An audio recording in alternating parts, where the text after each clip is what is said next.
Winston Churchill powiedział, że tylko straceńcy mówią prawdę. Człowiek, który chce osiągnąć sukces, zna prawdę, ale się z nią nie afiszuje. Pan Grzegorz Braun zna prawdę, afiszuje się z tą prawdą, mówi prawdę i będzie mówił prawdę i dzięki tej prawdzie wygra. Jakie były motywy powodujące Grzegorzem Braunem? Nie chciałbym tutaj rzucać różnych domysłów. Myślę, że on się w tej sprawie najlepiej wypowie. Faktem jest, że się rozstajemy. Od tego momentu będziemy działać politycznie osobno. Czy ty sobie wyobrażasz, że wy jeszcze jako wspólny front, niekoniecznie gaśnicowy, tylko gaśnicowo jakiś, hulajnogowy, pójdziecie po Polskę? W najbliższej przyszłości nie mam takich planów.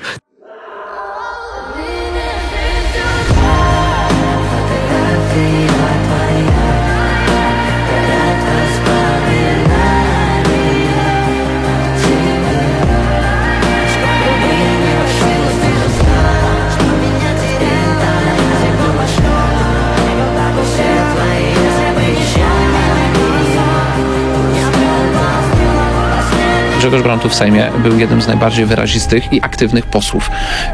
Gdybyśmy mieli więcej tak wyrazistych, tak aktywnych posłów, walących prawdę prosto z mostu między oczy, to polska demokracja byłaby po prostu lepsza.